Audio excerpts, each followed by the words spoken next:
माननीय जितेंद्रजी आव्हाड साहेब, माजी मंत्री, महाराष्ट्र राज्य शासन, माजी आरोग्य मंत्री, माजी गृहनिर्माण मंत्री आणि 4 टर्म सातत्याने आणि मोठ्या मताधिक्याने लाखाच्या घरात निवडून येणारा एकमेव माणूस आणि तोही जास्त प्रमाणामध्ये मुस्लिमांचा विभाग असणारा कळवा खारेगाव मुंब्रा विधानसभा क्षेत्रातून महाराष्ट्र राज्य शासन विधानसभा आमदार जितेंद्रजी आव्हाड साहेब यांचा वाढदिवस आहे. 5 ऑगस्ट हा त्यांचा वाढदिवस. 5 हा आकडा हा त्यांना लकी आहे आणि मी सांगतो या 5 या आकड्याची सांख्यिक भविष्य सांगतो की 5 या आकड्याची व्यक्ती प्रभावशाली असते.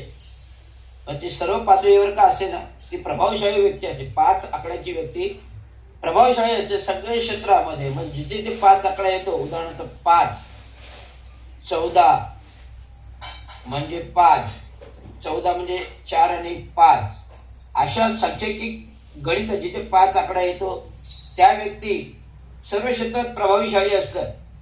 कोणी त्यांना झुगारू शकत नाही, कोणी त्यांना नाकारू शकत नाही, त्यांना विरोध करू शकत नाही. परंतु ते प्रगल्भपणे समोरच्याला संघर्षवादी विचाराने संघर्षात्मक मार्गातून त्यांना हाणून पडणार असं एकमेव व्यक्तिमत्व ते म्हणजे जितेंद्रजी आव्हाड. आज जितेंद्र साहेबांचा वाढदिवस नुसता वाढदिवस नव्हे तर एक पुरोगामी विचार, थेट अन्याय अत्याचार बोलण्यावर विचार, एक पुरोगामी विचार, थेट अन्याय अत्याचारावर बोलणारा विचार.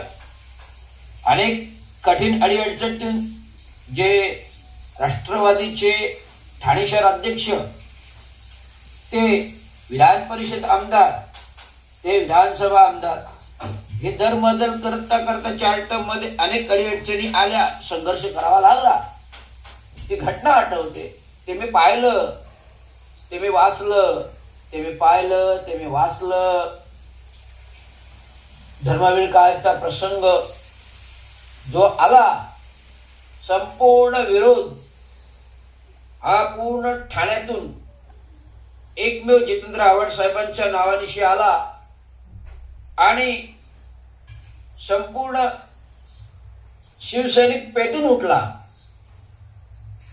जाळपोळ, दगडफेक हे सगळे प्रसंग 3 पेट्रोल पंपाच्या विभागामध्ये त्या विश्वजित सोसायटीतलं मी पाहिलं. ते संघर्ष मी पाहिला, संघर्ष मी पेपर मधून वाचला. तो होता संघर्ष जितेंद्र आव्हाड साहेबांचा.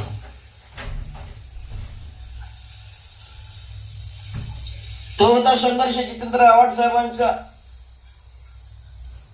जे मी पाहिलं, ते वाचलं, तो काळ होता धर्मवीरांचा. या कार्यकालामध्ये झालेल्या दुर्धर ठाण्यातील घटना आणि त्या घटनेच्या संघर्षातून वाट काढत आलेले, संघर्ष देऊन आलेले व्यक्तिमत्व म्हणजे डॉक्टर जितेंद्र आव्हाड साहेब. अनेक राजकारणी आले, अनेक राजकारणी गेले, अनेक राजकारणी घडले, परंतु एकमेव विधानसभेतलं अभ्यासू व्यक्तिमत्व, व तो कुठलाही प्रश्न असू दे, गोरगरिबांच्या कल्याणाचा असू दे, अनुसूचित जाती वर्गाच्या अन्यायाचा असू दे, की महाराष्ट्रातला सार्वभौम असा गंभीर प्रश्न असू दे, जो आत्ताचा महाराष्ट्रातील बेसळवरती तुकाराम मुंडेंचा प्रश्न असू दे, की ड्रग माफियांचा प्रश्न असू दे, की कोणत्याही राजकारणाच्या विरोधी सत्ताधाऱ्यांचा प्रश्न असू दे, वाद आपत्ती दुष्काळाचा प्रश्न असू दे, कुठलाही मदतीचा प्रश्न असू दे, की पाण्याचा धरणाचा विषय असू दे, की ट्रॅफिकचा विषय असू दे, धुरंधर असे ठाणे जिल्ह्यातील ठाण्याचे प्रश्न मांडणारे एकमेव होते जितेंद्र आव्हाड.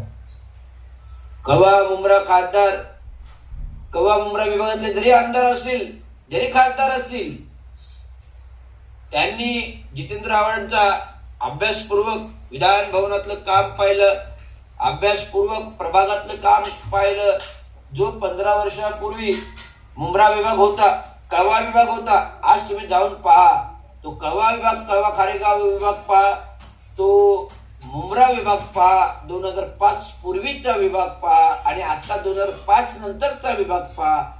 जो सार्वभौम असा विकासाने नटलेला, विकासाने भरलेला, जो खाडी पारशिकच्या खाडी किनारे बांधलेला वॉटरफ्रंट प्रकल्प पहा. 5 किलोमीटरचा प्रकल्प मी स्वतः फिरलो त्यांच्याबरोबर.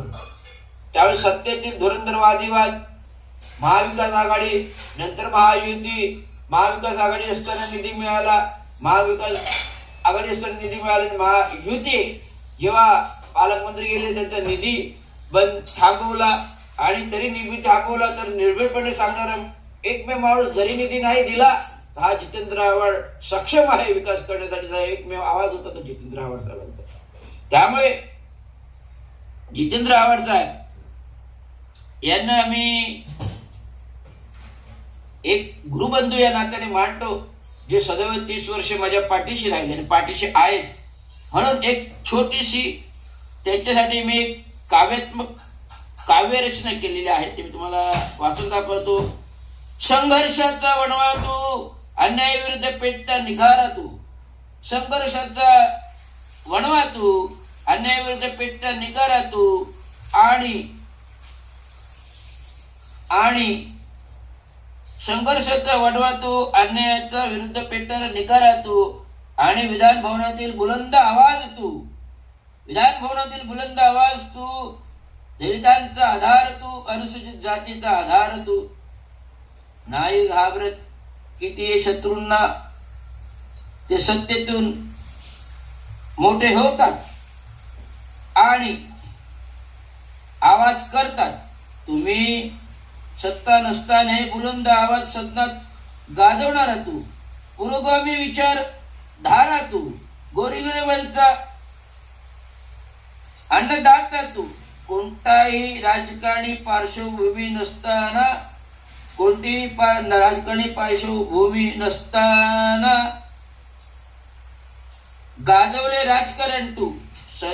सत्तेत होऊन मंत्री नाही अभिमान गर्व बाळगलास तू. दरवाजे कवाडे सदैव खुले ठेवलीस तू. अडून मराठी भाषिक मुस्लिम मातून असून मराठी भाषिक निवडून येणारे मुस्लिमातून एकमेव नेता तू. असा आहेस जाणता राजा जितेंद्र आव्हाड तू. जितेंद्र आव्हाड तू. जितेंद्र आव्हाड. धन्यवाद.